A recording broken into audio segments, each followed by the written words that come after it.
बिस्मिल्लाहिर्रहमानिर्रहीम अस्सलामु अलैकुम। I hope that you are doing great. आज के इस लेक्चर में हम मॉर्फीम, मॉर्फ एंड एलोमॉर्फ क्या होते हैं इन लिंग्विस्टिक्स और इनके बीच कौन सा डिफरेंस है। So let's start our today's topic and the topic is morpheme, morph and allomorph. In linguistics ये जो टॉपिक है ये मॉर्फोलॉजी में पढ़ाया जाता है एंड जो मॉर्फीम होता है basically that is the smallest meaningful unit. Morpheme क्या है? Morpheme is the smallest meaningful unit of the language. किसी भी लैंग्वेज का जो सबसे छोटा मीनिंग देने वाला जो यूनिट होता है उसको हम क्या कहते हैं? मॉर्फीम। अब morpheme can either give you meaning, ये मीनिंग भी दे सकता है, या और it has the grammatical function to perform in the language. अब मॉर्फीम क्या होगा? एक स्मॉलेस्ट मीनिंगफुल यूनिट होगा, या this would be the unit that would be having grammatical function, या ये कौन सा यूनिट होगा जिसका कोई ना कोई ग्रामेटिकल फंक्शन होगा। ओके, अब मॉर्फीम जो है ये सबसे छोटा मीनिंगफुल पार्ट होता है किसी भी लैंग्वेज का। अब सबसे छोटा मीनिंगफुल पार्ट है तो इट मींस कि it can't be divided into smaller units. अब इसको इसके स्मॉलर यूनिट्स में हम डिवाइड नहीं कर सकते। अगर किसी भी मॉर्फीम को अगर आप डिवाइड करना शुरू कर दोगे तो वो साउंड्स में फिर डिवाइड हो जाएंगे एंड साउंड्स जो हैं they are not morphemes. Sounds morphemes नहीं है। साउंड्स मिलके एक मॉर्फीम बनाते हैं एंड मॉर्फीम मिलके क्या बनाते हैं? एक वर्ड बनाते हैं। सो आई होप कि आपको समझ आ गया होगा कि मॉर्फीम है क्या। एंड अब मॉर्फीम फॉर एग्जांपल हम डिस्कस करते हैं कि मॉर्फीम है क्या विद एग्जांपल्स।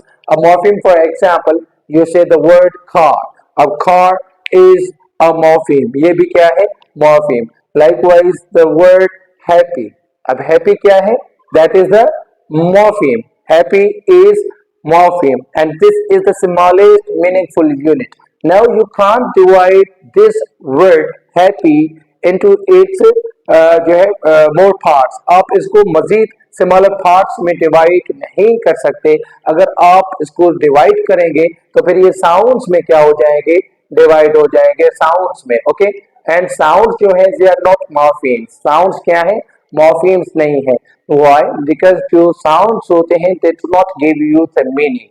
साउंड्स आपको मीनिंग नहीं देते, whereas जो मॉर्फीम होता है वो या तो आपको मीनिंग देता है या उसका कोई ना कोई एक ग्रामेटिकल रोल होता है जो वो प्ले करता है इन द लैंग्वेज। ओके, अब हैप्पी को आप फर्दर पार्ट्स में डिवाइड नहीं कर सकते। ओके, अब हैप्पी से आप दूसरे वर्ड्स भी बना सकते हैं। ओके, हैप्पी से आप दूसरे वर्ड्स भी डिराइव कर सकते हैं, जैसे for example unhappy, you can say unhappy. अब unhappy, how many morphemes would be there in this word unhappy? ये हमारे पास रूट एक वर्ड था जो बेस फॉर्म है जिसको हम स्टेम कहते हैं। इसमें हम कोई भी एफिक्स एफिक्स जो प्रीफिक्सेस या सफिक्सेस होते हैं वो ऐड करके हम क्या करते हैं? न्यू जो है forms of the word derive करते हैं। तो अब ये एक new form of the word बन गया जिसको अनहैप्पी, ठीक है ना। Now unhappy has two morphemes, one is un and other is happy, so it has two morphemes and now you can divide this morpheme into its parts. इस morpheme को आप इसके पार्ट्स में डिवाइड कर सकते हो। Why? Because there are two morphemes. One is un and other is happy. Whereas अब un को आप डिवाइड नहीं कर सकते into more parts. Likewise, you can't divide happy into its more parts. ज्यादा parts में आप डिवाइड नहीं कर सकते। Why? Because ये क्या है? They are the morphemes. ये morphemes हैं। Okay. Likewise, we have another word unhappiness. Unhappiness. Now you see unhappiness. In this word there are three morphemes. One is un and other is happy and the third one is ness. Unhappiness. Okay, so that's the क्या है? वो भी three morphemes, इसमें तीन morphemes है अन, happy and नेस। तो एक root word से, एक रूट मॉर्फीम से you can derive so many words. Okay, अब so many words जो है वो डिराइव करते हैं एंड दिस इज हाउ जो है वो लैंग्वेज में एक वर्ड्स फॉर्मेशन का जो एक प्रोसेस होता है वो चलता है। अब मॉर्फीम के जो क्या होते हैं? It has two types. Morpheme is of two types, एक होते हैं फ्री मॉर्फीम एंड दूसरे होते हैं बाउंड मॉर्फीम। मैंने एक लेक्चर रिकॉर्ड किया जो है करवाया हुआ है morphology and morpheme and its types में, उनमें मैंने जो है वो डिटेल में बात की है मॉर्फीम पे, बट इन दिस लेक्चर मैं ब्रीफली बात करूंगा मॉर्फीम पे। ओके, अब फ्री क्या होते हैं? Free morpheme, they can stand alone, they can stand alone and they can give you some meaning. For example, जैसे ये the word happy था, that is the free morpheme. Likewise, car is the free morpheme. Whereas the bound morphemes होते हैं, they can't stand alone. वो अकेले जो है वो stand नहीं कर सकते, उनको कोई ना वो किसी न किसी फ्री मॉर्फीम के साथ अटैच होके वो फिर आपको क्या देंगे? मीनिंग देंगे। जैसे इसमें the word था, एक मॉर्फीम था un is the bound morpheme. Likewise, ness is the bound morpheme. अगर हैप्पी से आप अन को डिटेच कर देते हैं un, now we do not have un attached with any other morpheme, तो अन का मतलब क्या है? Un won't be giving you any meaning, it means के that is the bound morpheme and it can't stand alone. Simply you can't say कि un is a word. No, un is not a word, it is not a word, whereas it is a morpheme. and कौन सा morpheme का type है? bound morpheme. Bound का मतलब क्या है कि ये किसी न किसी फ्री मॉर्फीम से बाउंड होके देन ये आपको क्या देगा? एक मीनिंग देगा। आई होप कि आपको समझ आ गया होगा। लाइक फ्री मॉर्फीम्स में हमारे पास दो फ्री मॉर्फीम्स के भी क्या होते हैं? दो टाइप्स होते हैं, लेक्सिकल एंड ग्रामेटिकल, या जिसको आप फंक्शनल कहते हो, फंक्शनल। ठीक है, लेक्सिकल एंड फंक्शनल। जो लेक्सिकल होते हैं वो क्या देते हैं आपको? मीनिंगफुल होते हैं। जो लेक्सिकल होते हैं, लेक्सिकल फ्री मॉर्फीम्स जो होते हैं, they give you the meaning, या वो कंटेंट कैरियर होते हैं किसी भी मैसेज का। ओके, इंफॉर्मेशन कैरियर होते हैं। जैसे for example nouns, verbs, adjectives and adverbs, these are lexical morphemes, whereas जो हमारे functional morphemes हैं, they do not give you the meaning, but they have the functional function to play in the language.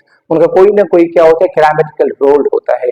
जैसे pronoun, helping verbs, conjunctions, prepositions and determinants. Pronouns क्या होते हैं? उनका एक role होता है to be used instead of a noun. Likewise जो helping verbs होते हैं वो क्या होते हैं? टेंस मार्कर्स, वो आपको टेंस के बारे में बताते हैं कि कौन सा टेंस है।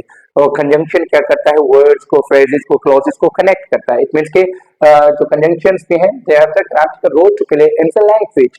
लाइकवाइज बाउंड मॉर्फीम्स के भी दो टाइप्स होते हैं, डेरिवेशनल एंड इन्फ्लेक्शनल। जो डेरिवेशनल होते हैं, जैसे हम प्रीफिक्सेस लगा के अन एंड नस लगा के एक न्यू वर्ड फॉर्म हमने बनाया, अनहैप्पीनेस। ओके, हैप्पी से happiness, this is derived word, derivational morpheme लगा ness, okay, and unhappiness, un भी क्या है? derivational morpheme है।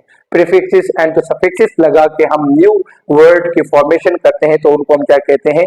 जो prefixes and suffixes, they are derivational morphemes। और जो inflectional morphemes होते हैं, inflectional morphemes, वो आपको tense के बारे में, नंबर्स के बारे में बताते हैं। जैसे फॉर एग्जांपल, और कंपैरेटिव जो डिग्रीज होती है उनके बारे में, जैसे फॉर एग्जांपल यहाँ पे कार है, और सॉरी, अगर मैं कहूँ he goes to school, he goes to school.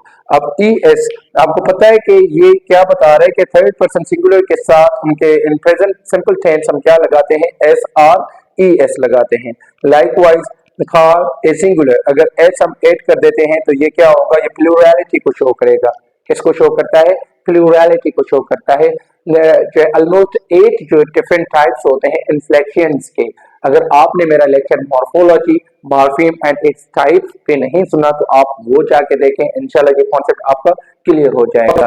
Morpheme क्या होते हैं? That's an abstract notion. Morpheme क्या है? एक एब्स्ट्रैक्ट नोशन है। इट मींस कि it does not have any physical shape या physical appearance. You can't see morpheme, आप मॉर्फीम को देख नहीं सकते, where as you can realise it, आप इसको रियलाइज कर सकते हो। Why? Because it's there in your mind, ये आपके माइंड में होता है, जो आपके एनालिसिस या अंडरस्टैंडिंग में हेल्प करता है। किसकी अंडरस्टैंडिंग या किसकी एनालिसिस? वर्ड स्ट्रक्चर की, कि हाउ वर्ड्स आर फॉर्म्ड, या द स्ट्रक्चर ऑफ वर्ड्स कैसे बन रहा है, तो उसमें ये हेल्पफुल होते हैं। वेयर एज इसकी कोई भी फिजिकल अपीयरेंस या फिजिकल शेप नहीं है। अगर मॉर्फीम आपके माइंड में है, ठीक है, वो प्रोसेस आपके माइंड में चल रहा है, उसको अब जो है अब उसकी जो फिजिकल शेप होगी, फिजिकल शेप, उसको फिर हम क्या कहेंगे, मॉर्फ। मॉर्फीम क्या है, that's the mental construct that exist in your mind, ये आपके माइंड में होता है। It does not have any physical shape और फिजिकल रिप्रेजेंटेशन, वेयर अच्छा इसकी फिजिकल जो रिप्रेजेंटेशन है उसको हम कहते हैं मॉर्फ। ओके, अब morph is the physical representation of morpheme. ये मॉर्फीम की क्या है, फिजिकल रिप्रेजेंटेशन। अब वो physical representation in written form में भी हो सकते हैं और इन स्पोकन, जिसको हम फोनेटिक रियलाइजेशन भी कह सकते हैं। तो मॉर्फ क्या है, दैट्स बेसिकली द एक्चुअलाइजेशन या रियलाइजेशन ऑफ मॉर्फीम, मॉर्फीम की both in spoken and written form, both in spoken and written form में वो क्या है, तो हम उसको हम क्या कहते हैं, मॉर्फ। अब एग्जाम्पल को समझने की कोशिश कीजिएगा, जैसे for example you all know कि अगर हम किसी वर्ड का प्लूरल जो है फॉर्म बनाते हैं तो हम क्या ऐड करते हैं, S R E S, we add S R E S to talk about the plurality of different nouns. Okay, अगर उसी जो है उसी जगह पे मैं जो है दूसरा वर्ड लिखूं, sheep, sheep, the word sheep, okay, so we do not S, हम एस एड नहीं करते शीप का प्लूरल फॉर्म बनाने के लिए। वाई, जो शीप वर्ड है सिंगुलर भी ये sheep and in its plural form भी ये सेम ही होगा, शीप। अब ये कार एंड प्लस एस, ये क्या है, now you see we have two morphemes, we have two morphemes in car and S and we have two morphs as well, cars, how do we pronounce it, cars, now you say cars, written में भी ये ऐसे आ जाएगा and in spoken भी, in pronunciation में भी इसकी realization होगी, cars, cars, okay, whereas अब sheep, how many morphemes are there in sheep, अगर ये plural form में है, plurality में, so there are two morphemes, इसके कितने morphemes हैं, in your mind there are two morphemes। आपको पता है कि sheep अगर आप plurality में बोल रहे हैं in its plurality form, तो इट मीन्स के एस जो है it is there in your mind, but इसकी जो एक्चुअल रियलाइजेशन होगी प्लूरलिटी में, तो आप सिंपली क्या कहते हो, sheep. You do not pronounce the word s at the end of the word sheep, ना लिखते हो ना पढ़ते हो। तो now how many morphemes are there, it has two morphemes. अब मॉर्फीम्स जो कि आपके माइंड में है इन इट्स प्लूरल फॉर्म, इसका मतलब क्या है कि इन इट्स प्लूरल फॉर्म ये क्या है, देयर आर टू मॉर्फीम्स, एक होगा शीप एंड दूसरा क्या होगा, प्लूरल। अब the word plural is there in your mind. Now for example if I say there is a sheep outside, there is a sheep, okay, when you say there are sheep, there are sheep, now when you say there are sheep, वहां पे sheep है तो it means के बहुत सारे हैं, तो S जो है वो आपके माइंड में एग्जिस्ट कर रहा है, जिसको हम क्या कहते हैं, morpheme. Now sheep is the morpheme and जो प्लूरल के लिए हम एस यूज करते हैं वो भी हमारा क्या होता है, morpheme. Likewise car is morpheme and sir is morpheme, and in दोनों के दोनों मॉर्फीम्स हैं, दोनों प्रेजेंट है इन अवर माइंड एंड इसकी एक्चुअल जो रियलाइजेशन है उनमें भी ये दोनों क्या है, प्रेजेंट है, तो इनको हम क्या कहते हैं, दीज आर टू मॉर्फ्स, दोनों मॉर्फ्स हैं। ओके, वेयर शीप में इन मॉर्फीम क्या है, दो, प्लूरल फॉर्म में। ओके, सिंगुलर में तो एक मॉर्फीम एंड एक जो है मॉर्फ होगा, एंड प्लूरल फॉर्म में we have two morphemes, it means के दोनों एग्जिस्ट करते हैं इन आवर माइंड, बट जब इसकी एक्चुअल रियलाइजेशन होती है, प्रोनाउंसिएशन, तो हम शीप को प्रोनाउंस कैसे करते हैं, शीप, तो एक morph, it has one morph। अब तो morph क्या होता है, that is the concrete form that a morpheme takes in a specific word, concrete form that a morpheme takes in a specific word। Now concrete का मतलब क्या होता है, that has a physical shape, concrete means the thing that you can see, जिसको आप देख सकते हैं, तो वो क्या होता है, basically morph। morpheme को you can't see, whereas a morph को you can see it, why, because it has physical shape। So likewise जो morphemes जो morphs होते हैं, basically they are the real forms of morphemes, they are real forms of morphemes, ये morphemes के real forms होते हैं। I repeat myself, जो morpheme होते हैं, morpheme is the abstract notion, whereas जो morph होता है that is the concrete notion। morpheme you can't see the morpheme, whereas you can see it। जो morpheme that exists in your mind, ये आपके mind में exist करता है, but actual realisation में ये हो भी सकता है और नहीं भी हो सकता। तो इसको हम क्या कहते हैं, फॉर एग्जाम्पल शीप में, अब एस तो आ रहा है ना, लेकिन इसको हम क्या कहेंगे, zero allomorph, sorry zero morph, zero morph. Zero morph का मतलब क्या है कि though the morpheme is here, though the morpheme is there, but उसकी एक्चुअल रियलाइजेशन नहीं हो रही। एक्चुअल रियलाइजेशन मीन्स हम उसको प्रोनाउंस नहीं कर रहे। So this is how words are formed and pronounced, तो ये morpheme entomorphism. Now let's try to understand कि allomorph क्या होते हैं. Now let's try to understand what allomorph is. Allomorph क्या होता है? अब allomorph जो है basically that is the contextual variant of a morph. ये morph का क्या होता है? Contextual variant. What does it mean? इसका क्या मतलब है? अब morph जो है वो एक ही होगा, in appearance वो आपको एक जो है दिखाई देगा, but in its actual realization उसकी जो प्रोनाउंसिएशन होगी that would be different. For example जैसे प्लूरल मॉर्फिम कौन सा होता है, हम स ऐड करते हैं, we add s at the end of the word to make it plural. किसी को भी प्लूरल बनाने के लिए हम जस्ट एस जो है वो ऐड कर देते हैं, एस इज द मॉर्फिम। ठीक है, ये भी कौन सा मॉर्फिम है, इन्फ्लेक्शनल जो है बाउट मॉर्फिम। ओके, अब सर की जो एक्चुअल रियलाइजेशन होती है ये इन एवरी कॉन्टेक्स्ट, जितने भी कॉन्टेक्स्ट हैं, इट मींस कि जितने भी वर्ड्स हैं उनकी एंड में अगर ये सर लगता है तो इसकी प्रोनाउंसिएशन सर जो है वो हर जगह पे एक जैसी नहीं रहेगी। इसकी जो प्रोनाउंसिएशन होगी वो क्या होगी, फ्रॉम कॉन्टेक्स्ट टू कॉन्टेक्स्ट वो चेंज होगी, वो डिफरेंट होगी। तो उसकी प्रोनाउंसिएशन अगर चेंज होती है तो उसको हम क्या कहते हैं, एलोमॉर्फ। इट मीन्स कि दिस इज द मॉर्फ, ये जो हम प्लूरल मॉर्फिम है हमारे पास ये क्या है, दैट इज द मॉर्फ। अब इस मॉर्फ के जो कॉन्टेक्सचुअल वेरिएंट्स है, it means in different context जो इसकी जो एक्चुअल रियलाइजेशन है वो डिफरेंट है। किसी कॉन्टेक्स्ट में ये सही रहेगा एंड किसी कॉन्टेक्स्ट में ये ज जो है ये ज प्रोनाउंस्ड होता है, एंड किसी कॉन्टेक्स्ट में ये स जो है ये इज जो है इज ये प्रोनाउंस्ड होगा। अब कहां पे एग्जांपल्स में देखते हैं, BWOKS बुक, बुक का प्लूरल फॉर्म बुक्स, ये बुक्स बन गया बुक्स।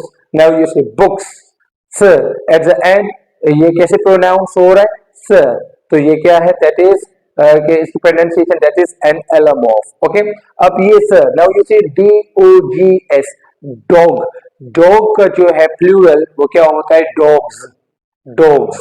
दो के इन रिटन फॉर्म आप क्या ऐड करते हो, सर। आप eight the end of the word क्या लगाते हो, सर लगाते हो टू मेक इट प्लूरल, इसको प्लूरल बनाने के लिए, बट इट प्रोनाउंसिएशन जो होगी वो क्या होगी, डॉग्स। अगर आपने मेरा लेक्चर सुना होगा एसिमुलेशन पे, जो कि एक कोआर्टिकुलेशन इफेक्ट होता है, तो आपको क्लियर हो जाएगा कि ये सर क्यों रह रहा है और सर जो है वो ज में वो कैसे क्यों जो है वो कन्वर्ट हो रहा है। तो हम उसकी जो है यहाँ पे डिस्कशन नहीं करते, हम जस्ट एलोमॉर्फ को डिस्कस करते हैं कि जैसे in written form we have s to make the word plural, और उसकी कहीं पे जो प्रोनाउंसिएशन वो स है और कहीं पे उसकी प्रोनाउंसिएशन क्या है वो ज। जैसे यहाँ पे बुक्स एंड यहाँ पे dogs, and when you add sir eight the end of the bus तो ये क्या होगा, buses, this is buses is. अब ये सर कहाँ पे लगता है, when the word जो वर्ड है हमारा जो स्टेम ये एंड होता है कहाँ पे, वॉइसलेस साउंड्स पे, वॉइसलेस साउंड्स पे, तो हम एस लगाएंगे तो उसकी प्रोनाउंसिएशन क्या होगी, सर होगी, बुक्स। ओके, लाइकवाइज व्हेन जो है ये सर ये जब भी किसी कोई वर्ड जो एंड होता है आपका जो स्टेम वो एंड होता है वॉइस साउंड पे, वॉइस साउंड पे, तो इसकी प्रोनाउंसिएशन क्या हो जाती है, ये ज, डॉग्स, पेन्स, पेन्स, पेन्स नहीं होता, पेन्स नहीं, पेन्स, ज। ओके, लाइकवाइज ये बसेस कहां पे होता है, व्हेन एवर योर वर्ड जो है वो एंड होता है एफ्रिकेट, एफ्रिकेट्स पे, या आपके जो सिबिलेंट्स होते हैं, सिबिलेंट्स, फ्रीकेटिव्स, सिबिलेंट्स या फ्रीकेटिव्स पे, तो उनको हम क्या कहते हैं, वहां पे उसकी जो प्रोनाउंसिएशन होगी दैट इज बसेस, फिशेस, जजेस, चर्चेस। तो मतलब उस कॉन्टेक्स्ट में इसकी प्रोनाउंसिएशन क्या हो जाएगी, चेंज हो जाएगी। एट ऑल दीज, ये क्या है, दीज आर एलोमॉर्फ्स, ये क्या है, एलोमॉर्फ्स है। किसके? मॉर्फ सर के, मॉर्फ सर के। Now we have another example of allomorph, ये past tense। जो past tense बनता है, you all know कि हम past tense किसी भी word का कैसे बनाते हैं? regular verb, ठीक है, regular। we are not talking about irregular verb, irregular की बात नहीं हो रही, regular verbs की बात हो रही है। अगर regular verb का past tense बनाते हो तो वो कैसे बनता है? past form, वो आप ed add करते हो at the end of the verb। it means कि ये जो ed है that is our morph, ये morph है। बट एडी की जो प्रोनाउंसिएशन, जो एक्चुअल रियलाइजेशन है, वो हर कॉन्टेक्स्ट में जो है वो सेम नहीं होगी, ये चेंज होगी। तो आइए उसको समझते हैं। जैसे फॉर एग्जांपल कहें तो ये इड इड इड प्रोनाउंस होता है, id, as in this word painted, painted, this is not painted, it is not painted, it is painted, okay, id. कहीं पे इसकी प्रोनाउंसिएशन क्या होगी? T, as in booked, as in booked, okay. And कहीं किसी word में इसकी जो प्रोनाउंसिएशन होगी that would be d, as in managed, managed, managed, last में क्या होगा? ड होगा, ओके। अब पेंटेड, पेंटेड कहां पे होगा? इट जो है इसकी प्रोनाउंसिएशन कहां पे, किस कॉन्टेक्स्ट में होगा? When the word ends at alveolar stops. कौन कौन से एल्वुलर स्टॉप्स हैं हमारे? ट एंड ड। अगर कोई भी वर्ड आपका ट या ड पे एंड होता है और आप उसका पास्ट फॉर्म बनाते हो बाय एडिंग ईडी, तो उसकी जो प्रोनाउंसिएशन होगी that would be it, painted. Words, word जो है that ends at voiceless sounds, किसी वॉइसलेस साउंड्स पे अगर वो एंड होते हैं, except these two, except these two alveolar stops, except alveolar stops t and d. किसी और वर्ड पे अगर जो आपका वर्ड किसी दूसरे साउंड, वॉइसलेस साउंड पे अगर एंड होता है और उसके लास्ट में अगर आप ईडी ऐड करते हो, तो वहां पे उसकी जो प्रोनाउंसिएशन होगी that would be t, as in booked, booked, locked, locked, okay. Knocked, knocked, K N O C K, who is knocking at the door, जैसे होता है ना, I knocked at the door, I knocked at the door। Likewise, अगर आपका जो word है that ends at voice sound, अगर वो voice sound पे एड जो एंड होता है, except again alveolar stops and तो उसकी प्रोनाउंसिएशन क्या होगी? The, managed, managed. I hope कि आपको समझ आ गया होगा। थोड़ा सा एक रिव्यू करते हैं कि मॉर्फीम क्या होता है। Morpheme is an abstract notion, morpheme is the smallest meaningful unit of the language and morpheme को आप फर्दर पार्ट्स में डिवाइड नहीं कर सकते। जो मॉर्फीम होता है that exist in your mind, वो आपके माइंड में एग्जिस्ट करता है। वेयर एज अगर जो आप रिटन में लिखते हो कोई भी वर्ड या जो है उसको जो है प्रोनाउंस करते हो किसी भी वर्ड को, तो वो क्या होता है? बेसिकली वो एक्चुअल रियलाइजेशन होता है किसका? मॉर्फीम का। और एक्चुअल रियलाइजेशन क्या होगा? उसको हम कहते हैं मॉर्फ, ठीक है। जो actual form, actual realization of morpheme is called morph. And जो एलोमॉर्फ्स होते हैं basically they are the contextual variants of a morph. एक ही मॉर्फ के कॉन्टेक्सचुअल वेरिएंट्स, इट मींस कि जो एक ही मॉर्फ होगा वो in different context that would be pronounced differently, वो differently क्या होगा? pronounced होगा, तो उसको हम क्या कहते हैं? allomorph। I hope कि आपको समझ आ गया होगा। If you have any question and confusion, you may ask me in the comment box. Like and share the video and kindly subscribe to my YouTube channel. Thank you so much. Allah Hafiz।